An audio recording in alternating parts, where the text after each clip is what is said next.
This story has actually been going on for a while. I'd say pretty much since the beginning of the year.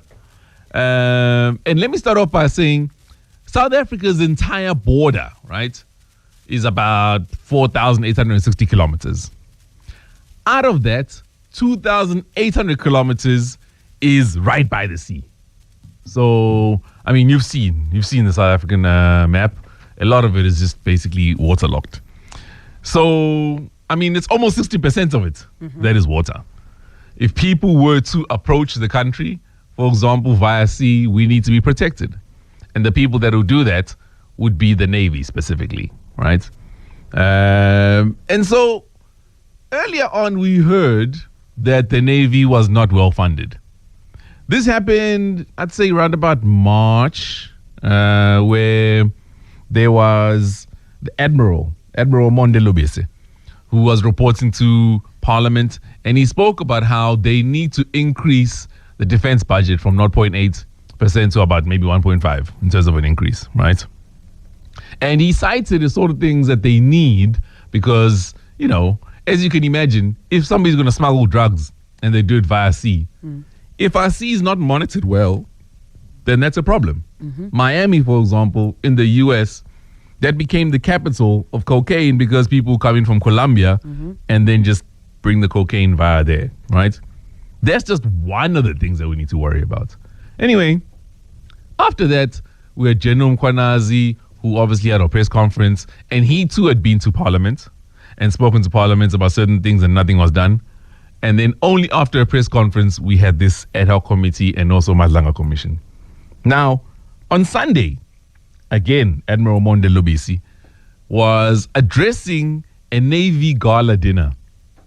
And this is what he had to say there. It will appear that this consistent underfunding and incapacitating of the South African Navy and the Defence Force in general is to ensure the success of the operations that undermine our nation, compromise its sovereignty, and jeopardize the future of our children. The unpatriotic and what appears to be a sellout posture of defunding the SA Navy and the SANDF in general leaves me with a question of whether the people behind what I would like to call nonsense, if they are not busy with a mission to privatize the SA Navy and the SANDF, seeing that the private security is a lucrative business in our country and it is replacing the state security machinery. We must refuse this kind of unconstitutional policy decisions. I am telling you today that should the SA Navy's roles fall into private hands, the same government that is today telling us that there is no money to fund the Navy,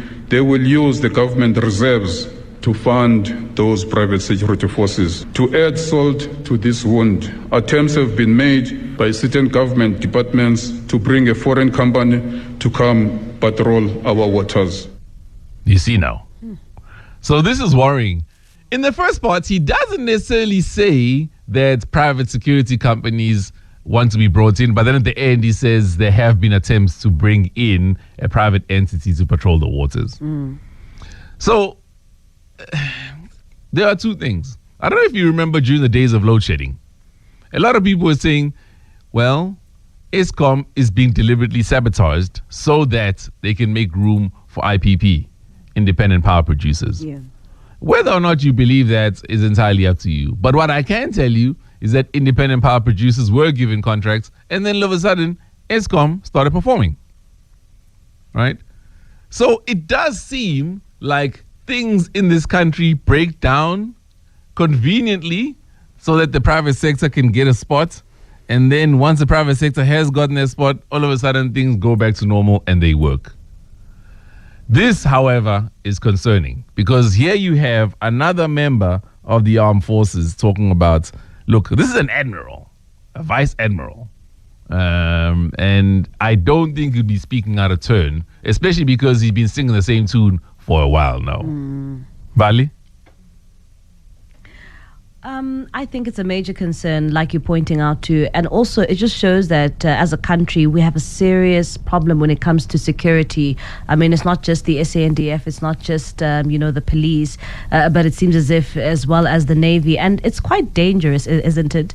When you have to now privatize or seek external privatization to come and invest in the country from a security point of view. From my perspective, that just sounds dangerous, and it's a breeding ground for even further corruption or even sabotage. But maybe it's because we don't understand how these matters work, right? So, for example, this budget issue, we always speak about how there's no money. Now, if money is going to be spent, how high of a priority is the Navy, in your opinion, Mpo? I mean, as you mentioned, it basically is part of us protecting us as a nation, right? Yeah. So it is absolutely crucial, because if people are now noticing that there is a loophole in terms of entering the country, there was a point where human trafficking was said to be happening through the ports, remember? So that is another thing. So you're not only just protecting outsiders coming into the country, you're also protecting the citizens from being shipped out of the country and possibly even being human trafficked or whatever the case may be. But of more concern to me is also these government entities being brought down to their knees just so other people can eat. I mean, we've seen what happened at Transnet and all the trucks that are filling up the road and what's happening to our road infrastructure and so on and so forth. So it really is concerning when we sit back and watch government entities literally be brought down to their knees just so someone can eat. Yeah. Having said that, though, so I must make clarity, right? So all South African ports are monitored by South African Ports Authority. So think of a port as a gate at your house, right? That's an official way in and out. Those are manned. But the rest of, let's call it the sea, is like a fence. So think of somebody breaking the fence and then gaining access to your house. If you're not monitoring all of the fence, you could be in trouble. But because of how slowly ships move, you could then argue that if somebody was approaching our shores, you'd be able to spot them from a long time ago, or from a distance away, and then be able to intercept. The problem is, even our Air Force, for example, doesn't have enough fighter jets. Remember, our fighter jets are grounded because they're not repaired, there's no fuel, all of those things. So it's not as bad as like our seas unmanned at all. Our ports are monitored. If somebody were to come with, let's say, something sophisticated. No, if you came with something sophisticated, like maybe a submarine, right? And radar didn't pick that up, you could maybe get close to our shore. I don't know. Because another thing you can do is, like drug smugglers, they'll come to the shore, then they'll leave the drugs somewhere in the sea. Yeah. And then I go out now as Caesar with my boat. Because you don't know where I'm going. It's my personal boat. Like, yo, bro, I'm out. Then if you're in then I come back with it.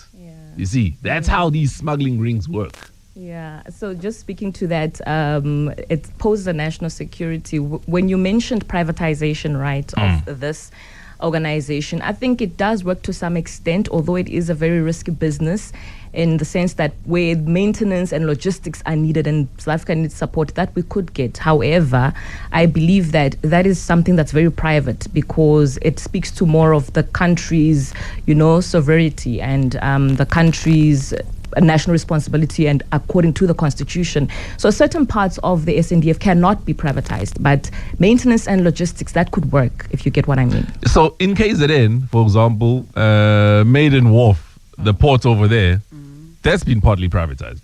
Google and I spoke about this last year already, I think, right? But for them, it's exactly what you say. And the company that actually runs that port now is from Singapore. But you got to ask yourself, all of that, is that right? Certain functions only, I think, not the full, No, they run the full port, but obviously they run it in partnership with the government. Okay. You see, the thing that Mkhwanazi was talking about, where he says sometimes you get containers that will come in and the containers are not searched because they literally haven't got the capacity to search containers. That's what has led to this point. Okay. So that's why now they feel like, okay, we need some help because when a ship comes in, a ship can have 500 containers. That's just one ship. And each container is like 25 meters. Look, if it improves security, then why not? If you need help, why not? No, but so like here's the thing, right? Yeah. What good is having a security company if that security company themselves, I'm not saying this is the case, but if that security company themselves can be compromised? And what? So if we had a security company here, Yeah. but that company was owned by assassins, are we safe? But then you have to pick your lesser evil, because why did you need the security company in the first place? Either way, you're still open for attack. Yeah, but if it's that's owned why by you're reaching assassins, out. are we safe? We may as well not have had a security company. So you might as well stay unsafe, is that what you're saying? Rather that. Okay. What you're supposed to do is you're supposed to capacitate yourself so you can protect yourself. But anyway, now we're getting too complex and down a rabbit hole. Speak about the Navy. Let us know what your thoughts are.